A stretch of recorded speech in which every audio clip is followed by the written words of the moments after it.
Halo guys, assalamualaikum warahmatullahi wabarakatuh. Gimana kabarnya semua teman-teman? Semoga selalu dalam keadaan baik-baik saja.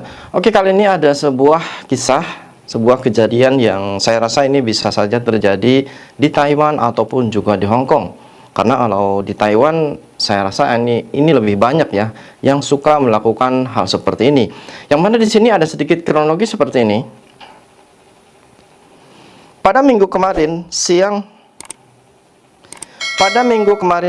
petugas gabungan yang melakukan operasi anti pekerja ilegal kembali berhasil menjaring praktek bekerja ilegal.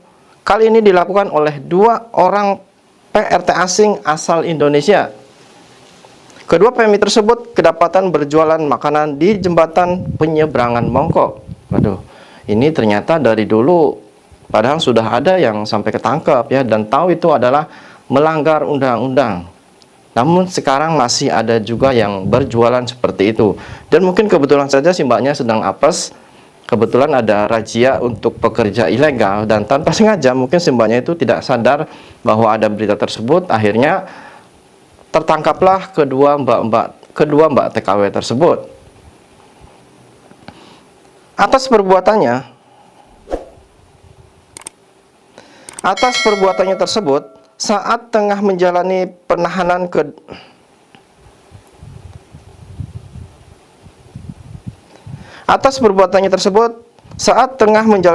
penahanan kedua PMI berusia 44 tahun dan 47 tahun serta barang dagangannya milik mereka ditahan menjadi barang bukti. Nah, jadi dari barang-barang banyak tersebut ditahan karena untuk menjadi barang bukti. Yang mana di sini kejadian seperti ini sebenarnya banyak ya di Taiwan juga. Biasanya itu di aula, di bawahnya itu sangat banyak sekali, baik di luar baik di dalam. Dan seperti mbaknya ini, dia juga tanpa sengaja ya, mungkin dia mikir aman-aman saja, nggak ada masalah. Namun di situ juga padahal polisinya juga hanya mau beroperasi untuk mencari pekerja-pekerja yang ilegal. Namun pas kebetulan saja si mbaknya itu di situ sedang berjualan, lah akhirnya tertangkaplah kedua mbak tersebut. Dan akhirnya dagangannya itu diambil semua sama pihak kepolisian untuk dijadikan bukti. Dan otomatis sekarang sedang dalam penahanan.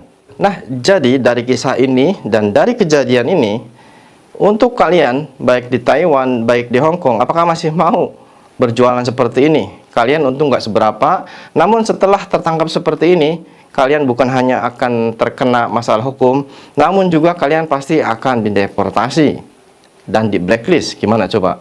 Jadi kalian nanti akan dipulangkan, dan bukan itu saja, kalian juga akan tersangkut dengan hukum karena telah melanggar yaitu visa yang sudah tertulis ya. Visanya kan kalian untuk bekerja, bukan untuk jualan. Karena kalau untuk jualan, kalau bukan orang pribumi ya, ataupun mungkin dia menikah sama orang Hongkongnya atau mungkin orang Taiwannya dan mempunyai izin, itu tidak boleh. Dan kalian hanya sebagai pekerja ya di situ sampai beraninya bebas seperti itu sebenarnya emang sangat melanggar. Makanya di sini untuk teman-teman, apapun pekerjaan kalian ya, berapapun pendapatan kalian, kalau boleh disyukuri. Karena pada dasarnya segala pendapatan ataupun gaji kalian berapapun ya, kalau kalian bisa mengatur keuangannya dengan baik, insya Allah akan cukup ya. Karena yang saya dengar kebanyakan di Hong Kong itu biasanya meminjam ke rentenir. Karena kebanyakan mereka itu di Hong Kong khususnya itu kalau libur setiap minggu ya. Jadi kalau satu minggu atau mungkin hari Minggu itu libur. Jadi dalam satu bulan kan ada 4 minggu ya. Otomatis satu bulan sudah 4 kali libur. Sumpama setiap minggunya libur, sedangkan gaji nggak seberapa. Ya disitulah yang biasanya gaji kalian pas-pasan. Bahkan kadang sampai kekurangan. Sedangkan di situ biasanya kan untuk kita yang mungkin punya keluarga ataupun mungkin punya anak ya, otomatis kan kita harus mengirimkan untuk kebutuhan mereka ataupun mungkin untuk orang tua ya, ataupun mungkin untuk cicilan ini dan itu. Namun karena kitanya terlalu sering libur dan liburnya boros ya, menghabiskan uang, sedangkan satu bulan sampai 4 kali, nah otomatis pas kalian dapat gajian itu akan min. Dan jalan satu-satunya kebanyakan mereka akan meminjam ke rentenir ya. Karena kebanyakan di Hong Kong yang saya lihat di berita itu ke rentenir. Dan otomatis rentenir teman-teman tahu sendiri bunganya akan sangat besar sekali. Setiap minggu, setiap harinya akan numpuk dan kalian tidak bisa bayar, otomatis hutangnya akan semakin banyak.